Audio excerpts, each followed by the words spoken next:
crois que nous allons pouvoir démarrer cette cérémonie.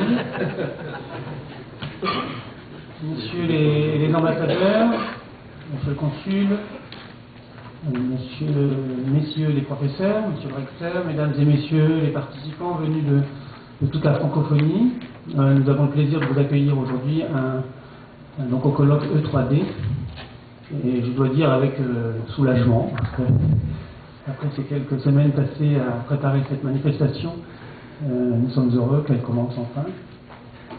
Et puis bien sûr, comme il y a toujours quelque chose qui ne marche pas, j'ai perdu mes notes ce matin, les notes que j'avais prises pour présenter chacun des participants. Donc on va faire mieux.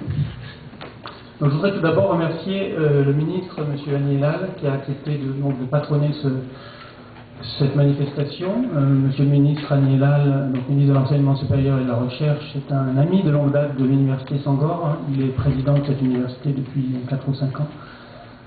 Il n'a pas pu être là aujourd'hui, mais il est représenté par un proche conseiller, M. Hassan Nadir, professeur à l'université d'Alexandrie, et à qui je vais tout de suite donc laisser la parole pour lancer cette cérémonie. M. Nadir.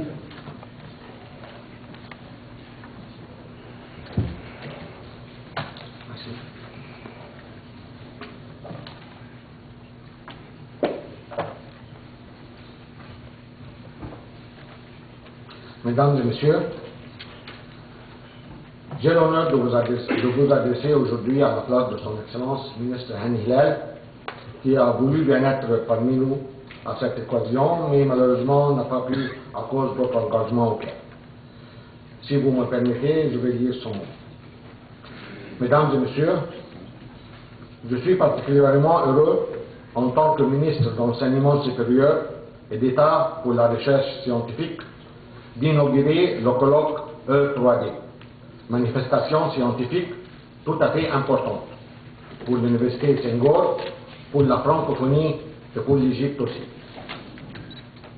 Je me réjouis aussi de la participation à ce colloque de chercheurs de 20 pays différents, d'Europe, d'Amérique, d'Afrique et du Moyen-Orient. Je voudrais souhaiter la bienvenue aux personnes venues du Bénin, du Burkina Faso, du Cameroun, de Côte d'Ivoire, du Gabon, de Haïti, du Niger, du Sénégal, du Tchad et du Togo. Je souhaite également un agréable séjour et un fructueux colloque à nos amis de Tunisie, de l'Algérie et du Maroc, venus en grand nombre, ainsi qu'à nos presque voisins libanais. Bien entendu, je salue mes compatriotes ici présents. Et je me réjouis qu'avec les Canadiens, les Belges, les Français, également nombreux, soient ainsi réunis à cette occasion, à l'initiative de l'Université Senghor et de ses partenaires. Un assez bon échantillon, disons un échantillon représentatif de la francophonie. L'eau, les déchets et le développement durable sont des sujets très importants pour l'Égypte. Et vous, qui venez d'arriver, avez probablement déjà constaté que nous avons encore beaucoup de chemin à parcourir, de travail à fournir et de recherche à mener pour assurer notre approvisionnement en eau qui nous vient presque exclusivement du Nil, pour gérer nos déchets et pour poursuivre notre développement en respectant notre environnement. Sachez néanmoins que l'Égypte fait des efforts considérables pour traiter ces questions, au niveau de son gouvernement et au niveau de ses gouvernorats. Nous avons ainsi récemment ouvert le marché de la gestion des déchets aux compagnies étrangères. Et je salue ici la société Veolia, représentée ici par son directeur, qui ouvre à Alexandrie. Je sais que la mission est difficile et que le travail est considérable.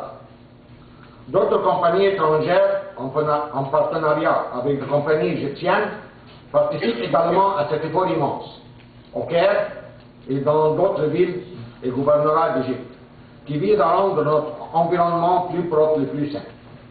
Concernant l'eau, nous travaillons d'arrache-pied et investissons de grands moyens pour rendre l'eau propice à la consommation et à l'agriculture, pour protéger notre fleuve et nos nappes phréatiques.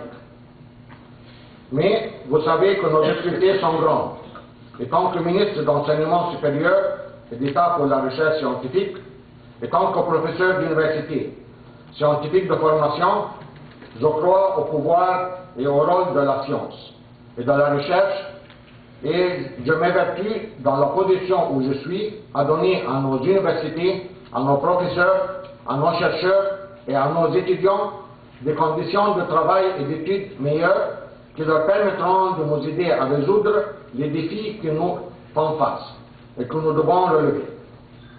Permettez-moi pour finir de saluer le rôle joué par l'Université Senghor à Alexandrie, en Égypte et dans toute l'Afrique, et de saluer l'effort qui a été fait par l'Université Senghor et par ses partenaires pour ce que tient cette importante manifestation.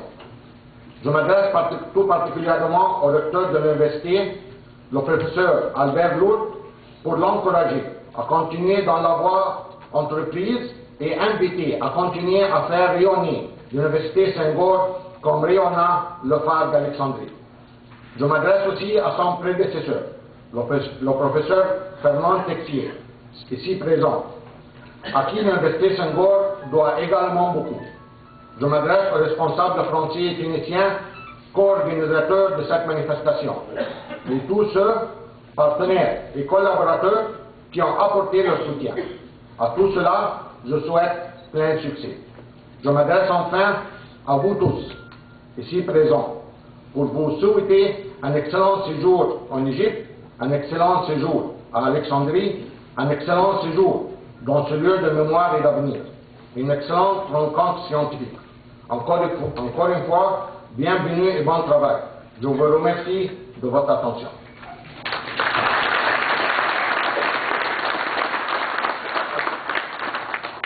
On m'a dit aujourd'hui que c'était l'anniversaire de M. Thierry Verdel, notre président de science. Je lui souhaite un bon anniversaire. Merci beaucoup. J'espérais que ça reste caché, mais enfin, je ne croyais pas trop.